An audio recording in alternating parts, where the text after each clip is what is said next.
One negament open in a video the headline is from Vanguard newspaper concerning if Gowon Ojukwu. You gotta go. Watch now this headline that na aburi accord collapse. Gowon Blames Ojukwu's demand for military autonomy. Na ghọta na mana Ojukwu anọzi n'ikwulu ọnụ ya and amaghịkwa m ife ji nya bụ Gowon since Ojukwu nọ ndụ. You could know Ojukwu the problem, because like I said before, oh no, I will go on, but you gotta go, we change here. But when I go on, I wasn't the reason why would you will change. No more some things fake law.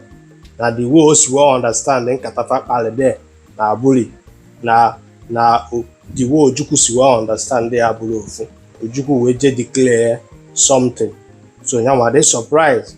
No more certain things Ojukwu could far agree or there. Man, today could only answer one in Ojukwu because Ojukwu or Zundo.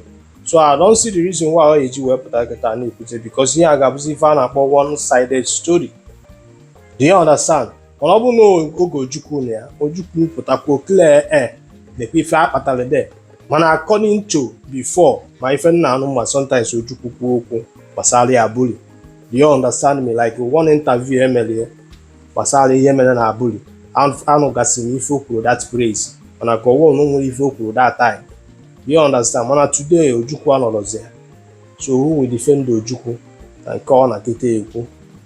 No Jiwebo no Ojukwu Jiwe demand for military control or something like that, which na other na part of the agreement family na that Abuli that time. According to Ifen Kotaleba Fani Ojukwu. Do you understand me? So no one some certain things Ojukwu be add here that the issue of Abuli Nifa Kata. Today send no one meeting also after Ojukwu nyechara announcement Basala Abuli Accord. No one meeting also back on Abini or something like that. But Ojukwu did not turn up. And no aka the problems and the confusion surface way be dokuzi and cable more. The things get out of hand. Nyama we go that time. No nwere any region no na this Nigeria ga-esi na Nigeria wepụ. Do you understand me? Only result na emere again na fight ba to keep Nigeria one.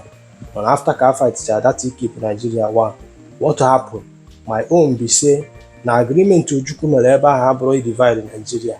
Agreement Ojukwu mere na abụrụ accord owo na ya na-azakwa one Nigeria, but every region of this country called Nigeria are independent. Kapana control their resources, and if Obuna family also have my military more police. Do you understand me? Managana as a one Nigeria.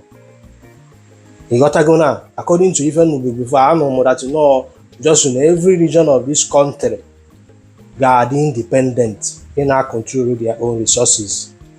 Oh, Kitas go to put that in Ojukwu be add back to a control Rukuma, my military. Do you understand me? They're in charge of the military. Now we're joke. Do you get my point now? Ojukwu, Ojukwu, our warlord, and was there.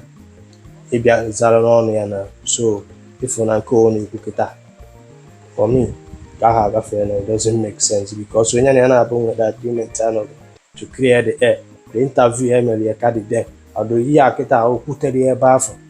If you could, that's no agreement Emily there. To keep Nigeria one, but to need the agreement I get you well on one Nigeria to avoid the crisis and the katakata no at that time. Okay, no guarantee. Messian.